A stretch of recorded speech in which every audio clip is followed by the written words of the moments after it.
ঘরটা মেরামত করতে হবে। সামনে বর্ষা মৌসুম, এই ভাঙা ঘর মেরামত না করলে ঝড় বৃষ্টিতে আরো ভেঙে যাবে। যাই, বনে গিয়ে ঘুরে ঘুরে ভালো কাঠ সংগ্রহ করে নিয়ে আসি। এই বলে টুনি তার ঘর থেকে বেরিয়ে পড়ে আর বনে বনে ঘুরতে থাকে। কিন্তু বনের পাখিরা টুনির আগেই সব গাছের ভালো ভালো কাঠ কেটে নিজেদের বাড়ি বানানোর জন্য নিয়ে চলে গিয়েছিল। এই যা, আমার জন্য কেউ ভালো শক্তপোক্ত কাঠই রাখিনি। আমি এবার কি দিয়ে এই বাড়ি মেরামত করব? এই বনে সব পাখিরা স্বার্থপর, কেউ কারোর জন্য কিছুটি রাখে না। যাই, আরো কিছু দূর ঘুরে দেখি ভালো কাঠ পাই কিনা। এই বলে টুনি পুরো বন ঘুরতে থাকে। অন্যদিকে সারাদিন তো বাড়িতে বসে খাও আর ঘুমাও, সামনে যে বর্ষাকাল আসতে চলেছে তাকে ভুলে গিয়েছো? বাড়ির কি বেহাল দশা হয়েছে? বাড়িটা কি ঠিক করতে হবে না? তুমি তো কিচ্ছু করবে না, তাই আমি বাড়ি বানানোর জন্য কাঠ সংগ্রহ করে এনেছি। তুমি শুধু বাড়িটা বানাও। পাগল নাকি? এই কালু কোনোদিন কিছু কাজ করবে না। কাজ করতে বুঝি কষ্ট হয় না? বাবা বাবা, কালু কাকুলি, তোরা তো অনেক ভালো কাঠ সংগ্রহ করেছিস, বাড়ি বানাবে বুঝি। কিন্তু এদিকে দেখ না, পুরো বন ঘুরেও আমি ভালো কাঠ পাইনি। কি দিয়ে বাড়ি বানাবো এবার আমি? তোর বুঝি বাড়ি বানানোর জন্য কাঠ চাই? টুনি, তুই কোনো চিন্তা করিস না, এসব কাঠ আমাদের দরকার নেই, তুই নিয়ে যেতে পারিস। তুই সত্যি বলছিস? তুই কত ভালো দয়াবান রে কালু। এই কালু, তুমি কি পাগল হয়ে গেছো? আমি কত কষ্ট করে বাড়ি বানানোর জন্য কাঠ এনেছি, আর তুমি কি না এই কাঠগুলো টুনিকে দিয়ে দিতে চাও? আহা কাকুলি, মাথা ঠান্ডা করো। টুনি আমাদের প্রতিবেশী, প্রতিবেশীরাই তো প্রতিবেশীকে সাহায্য করবে। একে অপরকে সাহায্য করা মহৎ গুণ। যা যা টুনি, সব কাঠ নিয়ে যা। কালু কাকের এমন ভালো ভালো কথা শুনে টুনি ভীষণ খুশি হয়ে যায় আর বাড়ি বানানোর জন্য সব কাঠ নিয়ে যায়। অলস অকর্মা কালু, আমি বাড়ি বানানোর জন্য কত কষ্ট করে কাঠ সংগ্রহ করে এনেছিলাম, আর তুমি দাদা হয়ে তা টুনিকে দিয়ে দিলে?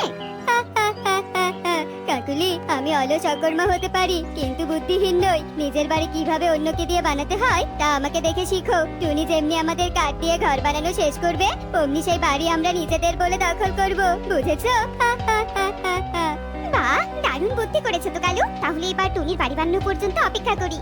কালু কাকুলি যখন এসব কুবুদ্ধি আটছিল, অন্যদিকে টুনি তার নিজের কাছে পুরাতন বাড়ি ভেঙে ফেলে আর কালুর দেয়া কাঠ দিয়ে সুন্দর একটা মজবুত বাড়ি বানাতে থাকে। কিছুক্ষণ পরে টুনির বাড়ি বানানো শেষ হয়।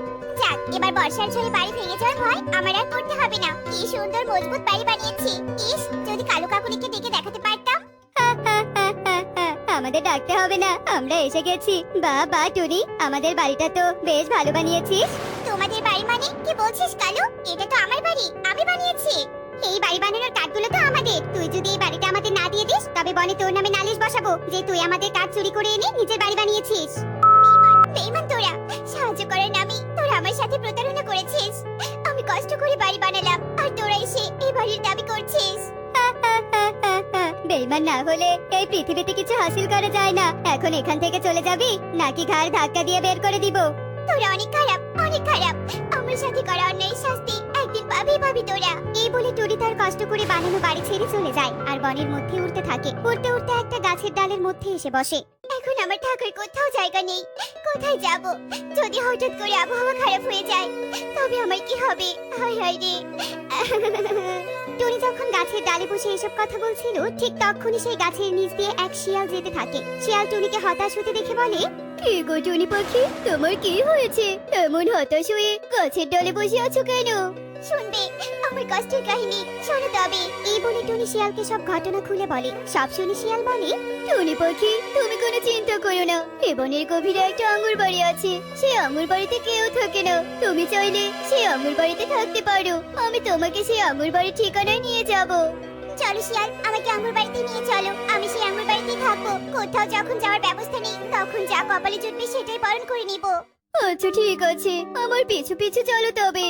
টুনি শিয়ালের সাথে পিছু পিছু উড়ে যায় আর শিয়ালের সাথে টুনিও সেই আঙুর বাড়ির কাছে পৌঁছে যায়। টুনি আর শিয়াল আঙুর বাড়িতে ঢুকে পড়ে। বাহ, এই আঙুর বাড়িটা তো বেশ ভালো। এ কি, এখানে এটা কি? এটা তো একটা বই। এটা কিসের বই দেখি তো? এই বইয়ে কিছু একটা লেখা আছে। দেখি তো কি লেখা আছে। এই বইয়ের কাছে যে যেটা চাইবে সে সেটাই পাবে। ও টুনি, এই বইয়ে কিছু একটা চেয়ে দেখো তো, যা চেয়েছো সত্যি পাও কিনা। এই বই, আমাকে এক কলে স্বর্ণমুদ্রা দাও তো। টুনি বইকে এই কথা বলার সাথে সাথে বই থেকে আলোক রশ্মি বের হয় আর সেই আলোক রশ্মির সাথে এক কলে স্বর্ণমুদ্রাও বের হয়। কি সত্যি সত্যি তো দেখছি যা বলা হলো তাই হলো। টুনি, আমার তবে এবার যাওয়ার সময় হলো। তুমি আজ থেকে আঙুর বাড়িতেই থেকো। দাঁড়াও শিয়াল, তুমি আমাকে এত ভালো একটা জায়গার খোঁজ দিয়েছো। উপহারে এই এক কলে স্বর্ণমুদ্রা নিয়ে যাও। আর যদি কোনোদিন কোনো কিছুর দরকার হয় অবশ্যই আমার কাছে আসবে। আচ্ছা ঠিক আছে টুনি, তোমার কথা আমার মনে থাকবে। এবার আসি। শিয়াল টুনিকে বিদায় জানিয়ে এক কলস স্বর্ণমুদ্রা নিয়ে চলে যায়। কাকুলি, আমাদের বাড়ির চিন্তা দূর হয়েছে। এবার যদি খাবার টাকা পয়সাও এভাবে কারো কাছ থেকে লুটিয়ে নিতে পারতাম তবে কি যে ভালো হতো। টুনিকে ঠকানোর জন্য যেরকম বুদ্ধি বের করেছিলে সেভাবে একটা বুদ্ধি বের করো না গো কালু।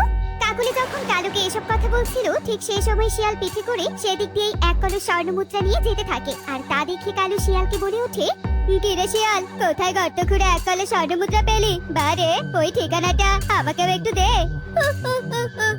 গর্ত খুলে নয় রে কালু, যে টুনিকে প্রতারণা করে তড়িয়ে দিয়েছিস সেই টুনির ভাগ্য খুলে গিয়েছে। একটা আঙুর বাড়ির খোঁজ পেয়েছে, সেই আঙুর বাড়িতে একটা জাদুই বইও পেয়েছে। সেই বইয়ের কাছে যা চাইবে তাই পাবে। সেই বই থেকে এই স্বর্ণমুদ্রা পেয়েছি। এই বলে শিয়াল সেখান থেকে চলে যায়। আর কালু কাকুলি অবাক হয়ে বলে, শুনেছো গো শুনেছো, শিয়াল কি বলে গেল? হ্যাঁ হ্যাঁ কাকুলি, শুনেছি। চলো চলো আমরা টুনির আঙুর বাড়িতে যাই আর ওই জাদুই বই চুরি করে নিয়ে আসি। হ্যাঁ হ্যাঁ চলো চলো। এই বলে দুজনেই টুনির আঙুর বাড়িতে যায়। আর গিয়ে দেখে টুনি সেই জাদুই বই পাশে রেখে ঘুমিয়ে পড়েছে। কালু টুনির পাশ থেকে জাদুই বই হাতে নিয়ে বলে, শোনো কাকুলি, আমরা এই বইয়ের কাছ থেকে কিছু না চেয়ে বরং বইয়ের মধ্যে ঢুকে পড়ি। এই বইয়ের ভেতর নিশ্চয়ই অনেক সোনাদানা আছে, একবারে সব নিয়ে বের হব। ঠিক বলেছো কালু, চলো তাই করি। এই বই আয়, আমাদের তোর ভেতরে ঢুকিয়ে নে। বাঁচাও বাঁচাও, এই বইয়ের মধ্যে থেকে আমাদের বের করো, দম বন্ধ হয়ে যাচ্ছে, বাঁচাও বাঁচাও। টুনি চিৎকার শুনে ঘুম থেকে উঠে পড়ে আর বইটা হাতে নিয়ে বলে, কি ব্যাপার, এই বইয়ের মধ্যে কে চিৎকার করছে? এই বই, তোমার মধ্যে কারা ঢুকে আছে তাদের বের করে দাও। টুনি এই কথা বলার সাথে সাথে কালু ও কাকুলি বই থেকে বেরিয়ে আসে। এ কি কালু কাকুলি, তোরা এই বইয়ের মধ্যে ঢুকেছিস কিভাবে?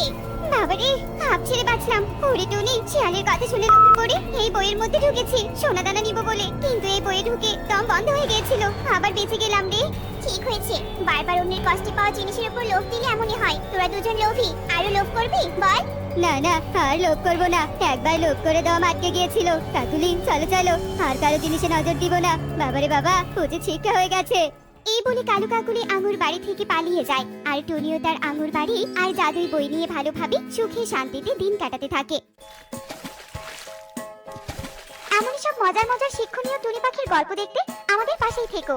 আর গল্পগুলো কেমন হচ্ছে তা কমেন্টে জানাতে ভুলো না কিন্তু। Bye bye.